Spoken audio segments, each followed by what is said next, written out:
নমস্কার বন্ধুরা, সনাতন মোটিভেশন চ্যানেলে আপনাদের সবাইকে স্বাগত। আজ 16ই বৈশাখ 30শে এপ্রিল বৃহস্পতিবার। আজকের এই তিথিতেই ভগবান বিষ্ণু ভক্ত প্রহ্লাদকে রক্ষা করার জন্য নৃসিংহের অবতার গ্রহণ করেছিলেন এবং হিরণ্যকশিপুকে হত্যা করেন এবং তার একান্ত ভক্ত প্রহ্লাদকে তার সন্ত্রাস থেকে রক্ষা করেন। তাই এই তিথিতে ব্রত পালনপূর্বক তার পূজা ও উৎসব করতে হয়। বন্ধুরা, এর আগের একটি ভিডিওতে ব্রত কিভাবে পালন করতে হবে এবং নৃসিংহদেবের অষ্টোত্তর শতনাম সম্পর্কে আলোচনা করা হয়েছে। আপনারা চাইলে সেই ভিডিওটিও দেখে আসতে পারেন।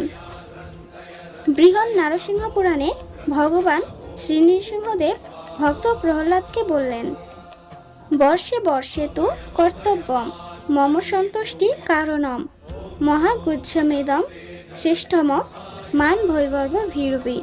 অর্থাৎ প্রতি বছর আমার সন্তুষ্টির উদ্দেশ্যে চতুর্দশী ব্রত কর্তব্য। জন্ম মৃত্যুময় সংসার ভয়ে ভীত মানুষ এই পরম গোপনীয় ও শ্রেষ্ঠ ব্রত পালন করবে।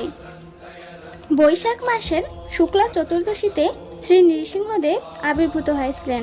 তাই এই তিথিতে ব্রত পালন পূর্বক তার পূজা ও উৎসব করতে হয়। শ্রী নৃসিংহদেব বললেন, আমার ব্রতদিন জেনেও যে ব্যক্তি লঙ্ঘন করে, চন্দ্র সূর্য যতদিন থাকবে ততদিন নরক যন্ত্রণা ভোগ করবে। যদিও আমার ভক্তরা এই ব্রত করে থাকে, তবুও প্রত্যেকেরই এই ব্রতে অধিকার আছে। সৃষ্টি শক্তি লাভের উদ্দেশ্যে ব্রহ্মা এবং ত্রিপুরাসুরকে বধের উদ্দেশ্যে মহাদেব সহ অন্যান্য দেবতারাও এই নৃসিংহ চতুর্দশী ব্রত পালন করেছিলেন। এই ব্রতের প্রভাবে অপুত্রক ভক্ত পুত্র লাভ করে, দরিদ্র ধনশালী হয়, স্ত্রীলোকেরা ভাগ্যবতী হয় এবং আয়ুষ্কামী দীর্ঘায়ু লাভ করে। এক নৃসিংহ চতুর্দশী 10,000 দুর্গাষ্টমীর উপবাস এবং 1000 একাদশীর সমান। তাই প্রত্যেকের এই নৃসিংহ চতুর্দশী ব্রত পালন করা উচিত। যদি কোনো কারণবশত আপনি এই পূজা বা ব্রত পালন করতে নাও পারেন, তবুও শ্রী নৃসিংহদেবের উদ্দেশ্যে একটি প্রদীপ প্রজ্বলন করে শ্রী শ্রী নৃসিংহ চতুর্দশীর ব্রতকথাটি শ্রবণ করুন। আশা করছি দর্শক বন্ধুরা ব্রতকথাটি শ্রবণ করে আপনাদের ভালো লাগবে। তাহলে শুরু করা যাক শ্রী শ্রী নৃসিংহ চতুর্দশী ব্রতকথা। জয় শ্রী নৃসিংহদেব। প্রহ্লাদ বললেন, হে ভগবান, হে নৃসিংহরূপ, হে সকল দেবগণের আরাধ্য প্রভু, আপনাকে প্রণাম জানাই। আমি জিজ্ঞাসা করছি, হে প্রভু, তোমার প্রতি আমার ভক্তি কিরূপে উৎপন্ন হলো? কিরূপে আমি তোমার প্রিয় ভক্ত হলাম? শ্রী নৃসিংহদেব বললেন, হে বুদ্ধিমান, একান্ত মনে শোনো। প্রাচীন কল্পে তুমি ব্রাহ্মণ ছিলে, কিন্তু বেদ পাঠ করনি। তোমার নাম ছিল বসুদেব এবং তুমি ছিলে বেশাসক্ত। তোমার কোনো সুকর্ম ছিল না, কেবল একটি মাত্র আমার ব্রত করেছিলে। সেই ব্রত প্রভাবে তোমার এরকম আমার প্রতি ভক্তি হয়েছে। প্রহ্লাদ বললেন, হে নৃসিংহ, হে অচ্যুত, হে প্রভু, আমি কার পুত্র হয়ে কি করতাম? বেশাসক্ত অবস্থায় কিভাবে তোমার ব্রত করলাম? দয়া করে বলুন। শ্রী নৃসিংহদেব বললেন, পুরাকালে অবন্তিপুরে এক বেদজ্ঞ ব্রাহ্মণ ছিল। তার নাম ছিল বসু শর্মা। ধর্মপরায়ণ ও বৈদিক ক্রিয়া অনুষ্ঠানে তৎপর। তার ভার্যা জগৎ প্রসিদ্ধা সুশীলা, পতিব্রতা, সদাচারিণী। তাদের 5 পুত্র ছিল। 4 জন ছিল সদাচারী, বিদ্বান, পিতৃভক্ত, কিন্তু কনিষ্ঠ পুত্রটি ছিল অসদাচারী, সর্বদা বেশাসক্ত। সুরাপায়ী সেই কনিষ্ঠ পুত্রটি ছিলে তুমি। নিত্য বেশ্যাগৃহে তুমি বসবাস করতে। এক বন মধ্যে তুমি ও তোমার সেই বান্ধবী বেড়াতে গিয়েছিলে। তোমরা মনে করেছিলে দিনটা বেশ ভালোই কাটবে, কিন্তু তোমাদের নিজেদের মধ্যে চরিত্র বিষয়ে বিশেষ রকমের কলহ বেঁধে যায়। তোমাদের মধ্যে মনোমালিন্যের কারণে মৌনভাবে তোমরা আলাদাভাবে একটি স্থানে বসেছিলে। সেখানে তুমি অতি পুরনো ধ্বংসাবশেষ, গৃহ নিদর্শন স্বরূপ কিছু ইট পাথর দেখেছিলে। সেই নির্জন স্থানে আলাদাভাবে উপবেশন করে তোমরা দুইজন ক্রন্দন করেছিলে আপন আপন ভাবে। সারাদিন তোমরা অনাহারী ছিলে, এমনকি জল পর্যন্ত পান করনি। সারা রাতও তোমরা জাগরিত ছিলে।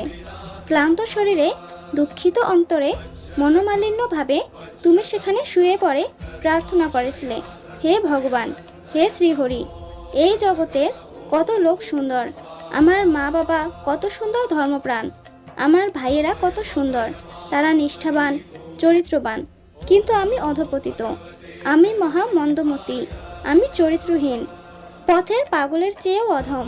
হে ভগবান, ভালো লোকেরা তোমার শরণাগত, আমি মূর্খ, কারো শরণাগত নই, আমি অতি নিঃসঙ্গ, আমি বড় অসহায় অবস্থায় তোমার কাছে প্রার্থনা করছি। হে ভগবান, আমাকে বিশুদ্ধ জীবন দান করো। এভাবে তুমি ক্রন্দন করেছিলে।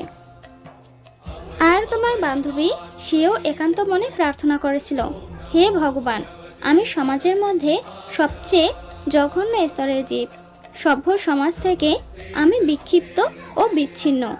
এই জগতে অনেক নিষ্ঠাবতী, সাধ্বী, সুন্দরী নারী রয়েছে, আর আমি মহাপাপী, গণিকাবৃত্তি করেই জীবন নষ্ট করেছি।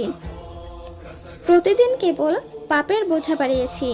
নরক যন্ত্রণা কতই না এই পোড়া কপালে অপেক্ষা করছে। ভদ্র সমাজে কেউ কোনোদিন আমাকে তাকাতেও চায় না। আমিও এই জগতের কোনো পথ খুঁজে পাই না।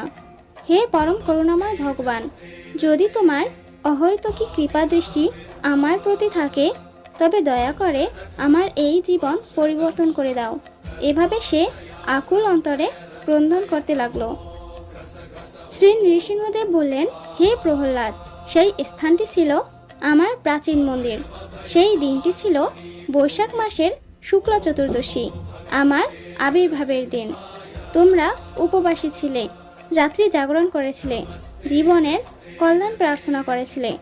অর্থাৎ অজ্ঞাতসারেই তোমরা আমার পরম মঙ্গলময় চতুর্দশী ব্রত পালন করেছিলে।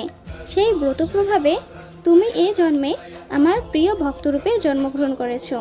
আর সেই বেশ্যাও স্বর্গলোকে অপ্সরা জীবন লাভ করে ত্রিভুবনে সুখচারিণী হয়েছে। হে প্রহ্লাদ, আমার ব্রতের প্রভাব শোনো। সৃষ্টিশক্তি লাভের উদ্দেশ্যে ব্রহ্মা আমার এই চতুর্দশী ব্রত পালন করেছিলেন। ত্রিপুরাসুরকে বধের উদ্দেশ্যে মহাদেব এই ব্রত করেছিলেন। স্বর্গসুখ লাভের জন্যই দেবতারা চতুর্দশী ব্রত পালন করে থাকেন। বেশ্যাও এই ব্রত প্রভাবে ত্রিলোকে সুখচারিণী হয়ে থাকেন। যে সমস্ত মানুষ আমার এই ব্রতশ্রেষ্ঠ পালন করবে, শতকোটি কল্পেও তাদের সংসারে পুনরাগমন নেই। আমার ব্রত প্রভাবে অপুত্রক ভক্তপুত্র লাভ করবে, দরিদ্র ধনশালী হয়, তেজস্কামী তেজ লাভ করে, রাজ্যকামী রাজ্য পায়, আয়ুষ্কামী দীর্ঘায়ু লাভ করে। স্ত্রীলোকেরা আমার এই চতুর্দশী ব্রত পালন করলে ভাগ্যবতী হয়। এই ব্রত সৎপুত্রপ্রদ, অবৈধব্যকর ও পুত্রশোক বিনাশক, দিব্য সুখপ্রদ। স্ত্রী পুরুষ যারা এই উত্তম ব্রত পালন করে, তাদের আমি সুখ, ভক্তি, মুক্তি ফল দান করি।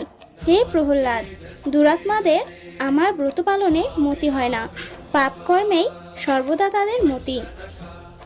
আশা করছি দর্শক বন্ধুরা ব্রত কথাটি শ্রবণ করে আপনাদের ভালো লেগেছে। ভিডিওটি ভালো লাগলে অবশ্যই একটি লাইক করবেন, এবং আপনি যদি এই চ্যানেলের নতুন দর্শক হয়ে থাকেন তাহলে এখনই চ্যানেলটিকে সাবস্ক্রাইব করুন। ধন্যবাদ। জয় শ্রী নৃসিংহদেব।